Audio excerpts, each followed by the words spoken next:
Comment surmonter ses peurs grâce à l'hypnose et notamment l'hypnose ericksonienne, l'hypnose directive et la speed hypnose? Bonjour à vous, j'espère que vous allez bien. Je suis très contente de vous retrouver aujourd'hui dans cette nouvelle vidéo de ma chaîne C'est mes plus, dans laquelle je vais vous expliquer comment est-ce que l'hypnose peut répondre à la question des peurs, que ce soit justement des peurs liées par exemple à des phobies, ou encore des peurs plus psychologiques et émotionnelles. Ça peut être par exemple de l'anxiété généralisée, ça peut être des peurs très spécifiques, la peur de perdre, la peur d'être abandonné, des peurs émotionnelles qui peuvent vous empêcher d'être épanoui en fait dans votre vie et notamment de bien vivre vos relations. Pour les personnes qui ne me connaissent pas, je me présente, je m'appelle Chloé Mercart, je suis coach, maître PNListe, maître en hypnose ericksonienne et praticienne en speed hypnose. J'accompagne les femmes depuis 2019 à se libérer de la dépendance affective en renforçant leur estime d'elles-mêmes pour qu'elles vivent plus sereinement leurs relations et qu'elles soient surtout plus épanouies avec elles-mêmes. Si vous n'êtes pas encore abonné à la chaîne YouTube, je vous invite à le faire maintenant en cliquant sur le bouton rouge s'abonner en bas à droite de la vidéo et à bien activer la cloche des notifications pour recevoir toutes les prochaines vidéos durant la semaine à 18h et le samedi à 11h, l'interview d'une personnalité inspirante. D'ailleurs, j'ai créé pour vous, mesdames, une formation offerte qui s'intitule Incarner la femme sensationnelle, lumineuse et unique qui l'épousera et qui vous permet d'avoir des premiers outils d'accompagnement grâce au coaching sur l'estime de soi et sur vos relations amoureuses. Donc pour la télécharger, je vous invite à aller dans la description de la vidéo, à cliquer sur le deuxième lien proposé, à remplir le formulaire et vous la recevrez directement par mail. Alors pour les personnes qui ne connaissent pas la méthode de l'hypnose, il y a différents types d'hypnose. Il y a de l'hypnose ericksonienne qui est beaucoup pratiquée en France. Généralement, quand vous allez voir un hypnothérapeute en France, il pratique l'hypnose ericksonienne. C'est de l'hypnose qui est plutôt légère, même s'il y a certaines personnes qui sont très réceptives et pour qui ça peut être très profond, dans lequel on invite à une détente déjà du corps, de la personne, de l'esprit, et dans laquelle on fait volontairement une dissociation entre l'esprit conscient et l'esprit inconscient. Généralement, c'est de l'hypnose où les inductions sont très longues, dans laquelle on raconte des histoires, des métaphores, puisque c'est comme ça qu'Erickson pratiquait l'hypnose. Et ça dure quand même un certain temps, ça peut durer 45 minutes, une bonne séance d'hypnose, parce que le temps de détendre et le temps de faire des protocoles. Je vais vous en parler juste après. Après, il y a la speed hypnose. Donc ça, c'est une hypnose qui est beaucoup plus rapide, dans laquelle on va mettre des personnes réceptives à l'hypnose en transe en quelques secondes, en moins de 5 secondes. En fait, ça permet surtout d'accentuer la transe très rapidement et de ne pas faire des inductions de 45 minutes pour des personnes qui sont très très réceptives à l'hypnose. Et il y en a beaucoup plus que ce que vous pensez. Et l'hypnose directive, c'est une autre manière de pratiquer l'hypnose qui, elle, est beaucoup plus présente aux États-Unis, qui a été créée par Dave Hellman et qui va être beaucoup plus profonde et dans laquelle on va notamment l'utiliser pour certaines opérations, des anesthésies légères, de la dentisterie, voire des accouchements, où là vraiment on va chercher des niveaux de transe très profonds ou au contraire des niveaux de conscience vraiment élargis comme ce qu'on appelle l'hyper-empéria. Bon, je ne vais pas vous faire un cours sur l'hypnose, mais ce que je veux surtout vous expliquer, c'est que l'hypnose, c'est vraiment différentes façons de pratiquer, qu'on est tous sensibles à la transe hypnotique, puisqu'en fait on a tous des moments où on est en légère hypnose à des degrés différents. C'est simplement qu'il y a des personnes qui lâchent prise et d'autres qui ne veulent pas lâcher prise.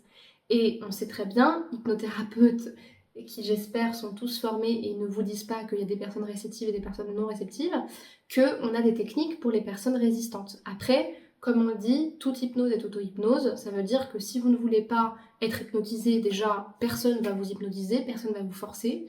Et surtout, si vous ne voulez pas lâcher prise, ça vous regarde en fait. Nous, on va vous donner plein de méthodes, mais après, c'est très inconscient évidemment, mais lâcher prise, c'est aussi c'est pas un choix volontaire, conscient, mais c'est une intention. L'intention de lâcher prise, comme quand vous venez en cabinet avec l'intention de changer.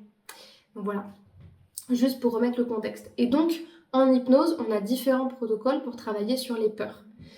Je dirais qu'il y a 3 manières de travailler sur les peurs avec les différents types de peurs. Il y a les peurs qui vont être par exemple les phobies. Donc par exemple la phobie des vers de mouches, par exemple moi. La phobie des araignées, la phobie de, je sais pas moi, la phobie de la claustrophobie que j'avais fait récemment, ou l'agoraphobie aussi. Les phobies, c'est-à-dire vraiment les choses que la personne ne peut pas supporter, et rien que d'en parler, elle est mal et dans un état d'anxiété très très important, elle peut faire des crises de panique. Là, dans ces moments-là, on va travailler avec des protocoles par double dissociation. C'est-à-dire qu'en fait, on va non seulement dissocier l'esprit conscient-inconscient, mais en fait, on va faire en sorte que dans le traitement de la phobie, puisque le but d'une peur, en fait, c'est de pouvoir à terme vivre avec la chose qui fait peur, c'est-à-dire voir une araignée et pas partir en courant alors qu'on est en pleine réunion professionnelle, c'est de pouvoir avoir l'élément qui fait peur et de pouvoir le gérer, d'accord? C'est ça l'objectif. Sauf que quand c'est une phobie, on est obligé d'opérer une double dissociation, donc de dissocier la personne doublement, avec des protections en plus, pour que à terme, elle puisse accepter l'idée qu'il y ait une araignée sans que ça lui fasse peur, par exemple. Et donc on va faire un protocole lié à ça où en fait on va, comment dire, changer l'image et la représentation qu'elle a de l'élément qui lui fait peur pour que ce soit le plus neutre possible pour elle.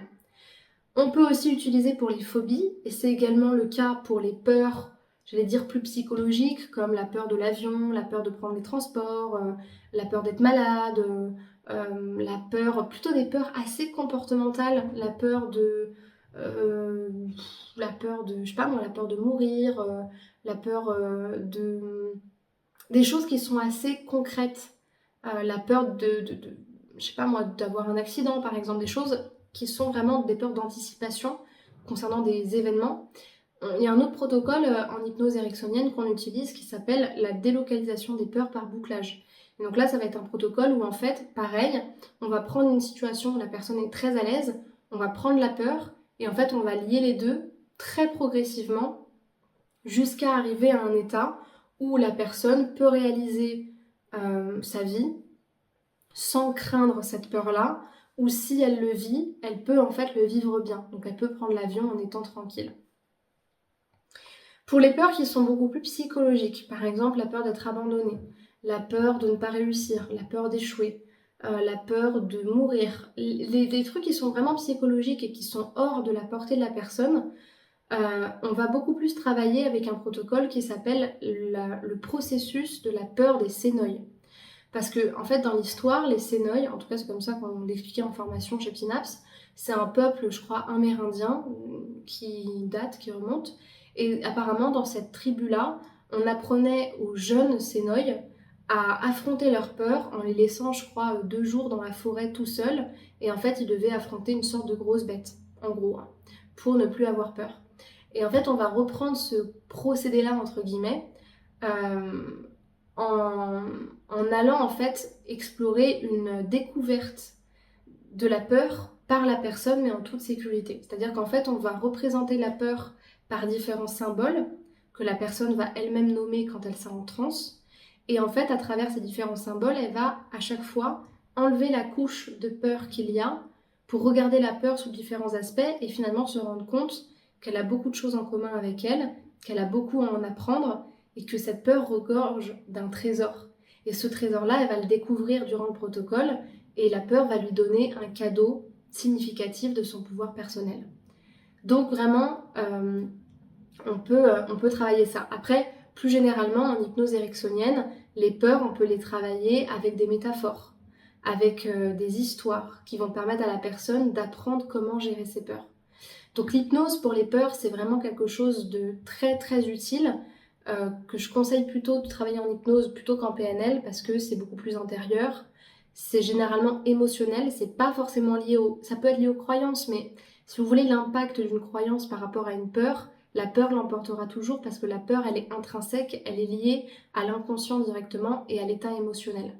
Ah, et dernière chose que j'ai oublié de dire aussi, pour tout ce qui va être les états d'anxiété, il y a des protocoles précis, il y en a plein en hypnose ericksonienne, sur l'anxiété généralisée, où en effet, par le processus d'induction, qui est propre à l'hypnose ericksonienne, on va amener une telle détente à l'intérieur de la personne qu'on peut faire des hypnoses très douces, très symboliques, où en fait on va tellement détendre la personne qu'on va lui apporter en fait un état d'apaisement qui va permettre de traiter justement cette anxiété-là.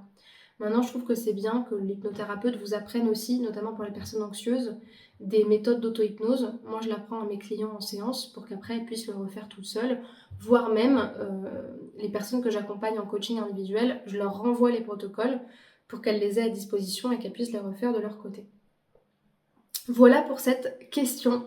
J'espère que ça vous aura plu et que ça vous aura donné envie de pratiquer l'hypnose. En tout cas, moi, je serais ravie de vous accompagner, que ce soit en cabinet si vous êtes dans le 91 ou en région parisienne, ou que ce soit à distance, ça marche très bien aussi. En plus, à l'heure où vous regarderez cette vidéo, j'aurai acquis la pratique de la speed hypnose, justement. Donc, je serai juste heureuse de pouvoir la pratiquer avec vous en cabinet.